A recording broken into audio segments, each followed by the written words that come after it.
Hi, my name is Connie Kafanis and you're watching the video on the pharmacological management of patients with ocular motility disorders.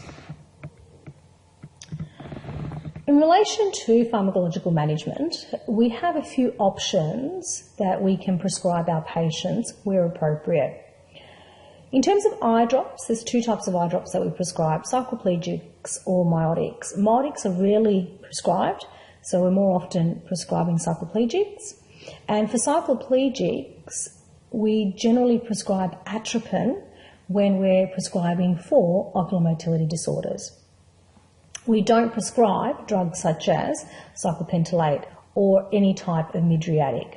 We need the accommodation to be paralysed as much as possible in our management of patients with motility disorders.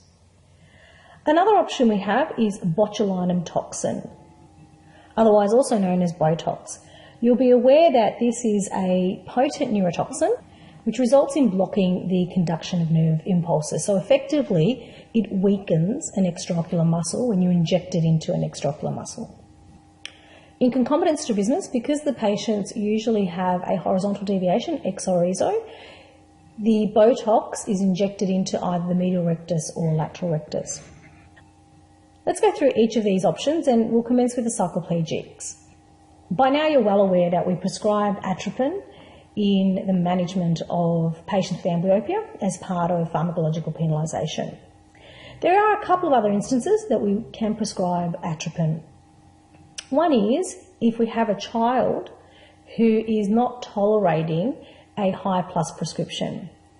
So, for example, if you have a patient who has a +8 refractive error and you prescribe +8, or even if you undercorrect and prescribe +7, the patient may have difficulty relaxing their accommodation or relaxing into the glasses, in which case they won't tolerate them and they won't wear them. In order to ease them into the glasses, we prescribe daily atropine to these patients. So we knock out their accommodation completely. The child will wear their glasses because it will magnify what they're seeing, and then you slowly wean them off the atropine so that they can settle into the high plus glasses. Another reason we prescribe atropine is for patients who have an accommodative spasm. We'll learn about accommodative spasms a little bit later on, but essentially you can imagine that with an accommodative spasm, your accommodation is locked in and therefore the patient is going to be blurred because they can't relax that accommodation as required. So in order to force relaxation of accommodation, we'll prescribe atropine in this particular instance.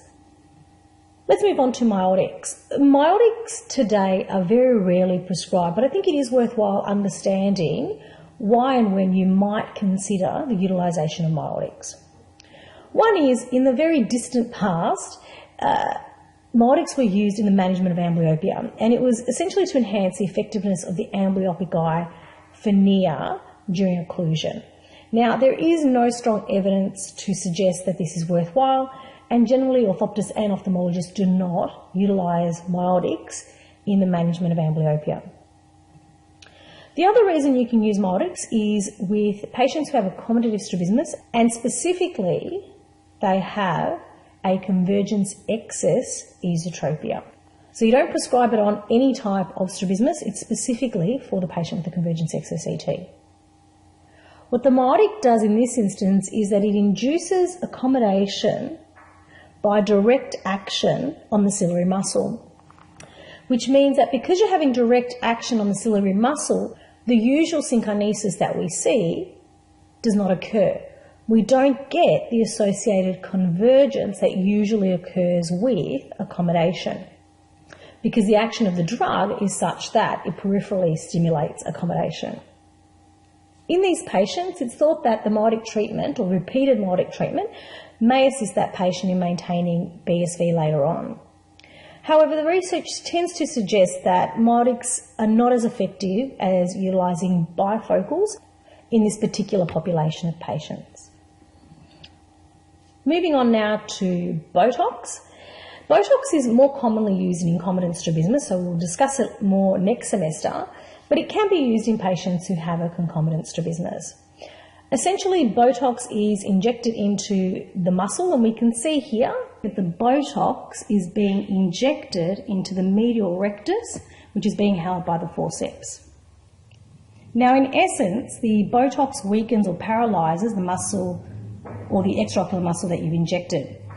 In doing so, what will happen is that the eye will deviate in the opposite direction. So in this example where the Botox has been injected into the medial rectus is an adductor or an adductor. So what will happen is abduction will occur of the eye. So you'll get a correction of the esodeviation. Now, it may take up to 3 days for the full paralysis of the Botox to take place. However, it can last for up to 3 months, although it does vary between patients. Now, why do we utilise Botox in concomitant strabismus? There are generally 2 reasons. One is you want to temporarily align the eyes and see whether the patient can lock into or hold on to BSV once the Botox wears off. It can also provide a prognosis for surgical management. So if you inject a patient with Botox, when you assess them with that Botox, you may get an indication of what it would be like if you were to actually go to surgically correcting the strabismus.